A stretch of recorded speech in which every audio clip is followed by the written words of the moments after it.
Gini, sempet kadang-kadang kita itu jadi ibu rumah tangga itu nggak mudah loh. Betul.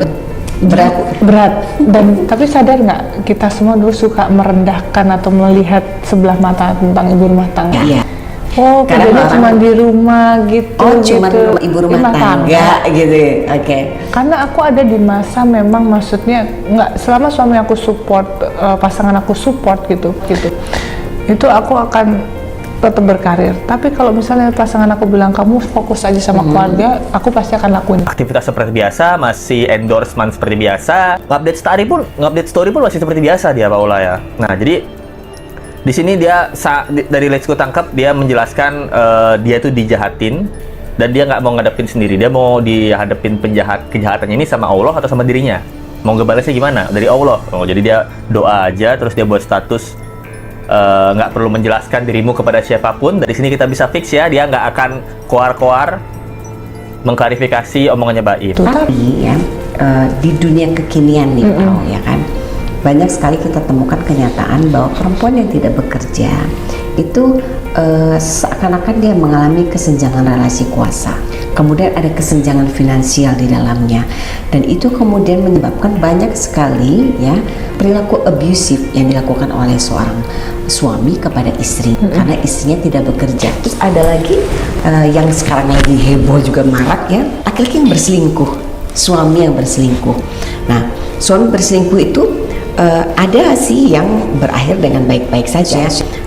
Pernikahannya bisa dilakukan, istrinya akhirnya bisa menerima, tapi ada yang justru suaminya semakin mengabuse istrinya, ya kan, karena dia merasa istri saya apa-apain juga dia nggak akan pergi kok, karena kalau dia pergi, dia tanpa saya dia nggak akan bisa hidup. Nah, pandangan Paula gimana dengan perempuan yang tidak bekerja ini? Karena fakta kenyataannya tidak seindah seperti kisah Romeo dan Juliet.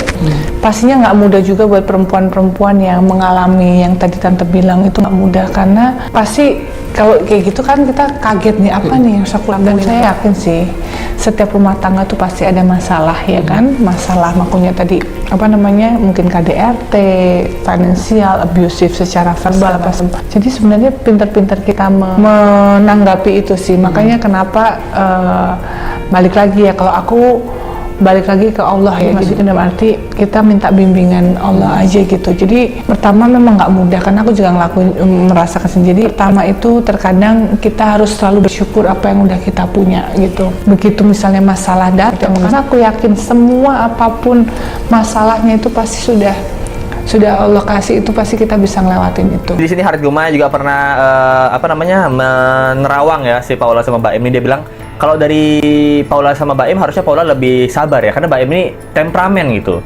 Dia adalah orang yang meledak-ledak. Walaupun di masyarakat luar sana, masyarakat tuh nggak tahu Baim tuh orangnya meledak-ledak banget nih gitu. Tapi Paula harusnya lebih kalau mau rumah tangga ini awet harus lebih sabar ya gitu. Mirip Raffi Nagita.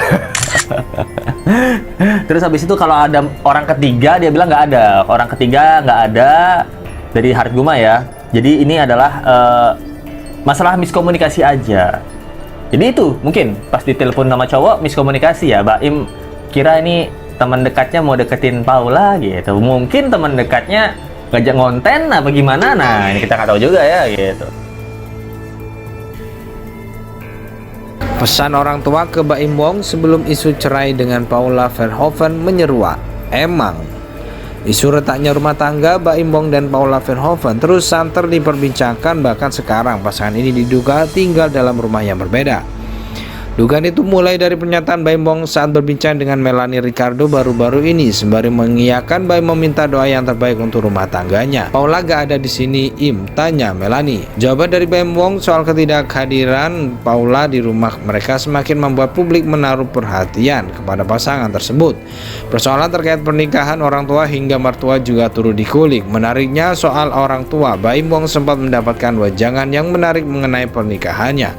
Orang tuanya menggunakan pernikahan mereka sebagai contoh dalam menjelaskan situasi kepada Baim Wong. Kamu setuju bahwa pernikahan itu sulit? Tanya Melanie mulanya. Ya sulit, jawab Baim Wong. Orang tua gue juga, saking lengketnya bilang emang mama papa cocok, enggak, cerita Baim. Kemudian orang tua Baim Wong menggunakan sifat terburuk pasangan sebagai contoh. Bukan soal lari, melainkan menghadapi sifat tersebut. Gimana caranya kamu lihat sifat terjelek dari pasangan? Kalau kamu bisa menghadapi sifat terjelek dia, kawinin. Kalau enggak, jangan, tambah Baim Wong. Dibilang cocok enggak, tapi kamu harus mengalah ketika sifat itu muncul, tambah Baim Wong. Berbicara soal kecocokan ayah, dua anak ini juga memiliki pandangan yang tegas. Gak ada yang cocok 100%, kata Melanie. Enggak, siapa yang di dunia ini cocok 100%? Bohong, semuanya cuma soal saling ngalah, tegas Baim Wong. Pesan orang tua ke Baim Wong sebelum isu cerai dengan Paula Verhoeven menyeruak, emang. Isu retaknya rumah tangga Baim Wong dan Paula Verhoeven terus santer diperbincangkan, bahkan sekarang pasangan ini diduga tinggal dalam rumah yang berbeda. Dugaan itu mulai dari pernyataan Baim Wong saat berbincang dengan Melanie Ricardo baru-baru ini, sembari mengiyakan Baim meminta doa yang terbaik untuk rumah tangganya. Paula gak ada di sini, Im, tanya Melanie. Jawaban dari Baim Wong soal ketidakhadiran Paula di rumah mereka semakin membuat publik menaruh perhatian kepada pasangan tersebut. Persoalan terkait pernikahan orang tua hingga mertua juga turut dikulik. Menariknya, soal orang tua, Baim Wong sempat mendapatkan wejangan yang menarik mengenai pernikahannya. Orang tuanya menggunakan pernikahan mereka sebagai contoh dalam menjelaskan situasi kepada Baim Wong. Kamu setuju bahwa pernikahan itu sulit? Tanya Melanie mulanya. Ya sulit, jawab Baim Wong.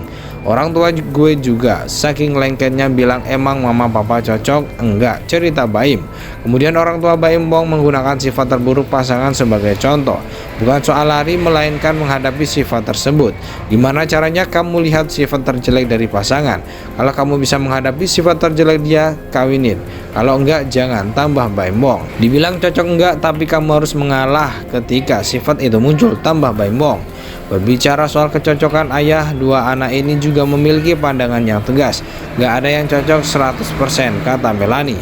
Enggak, siapa yang di dunia ini cocok 100%? Bohong, semuanya cuma soal saling ngalah, tegas Baim Wong.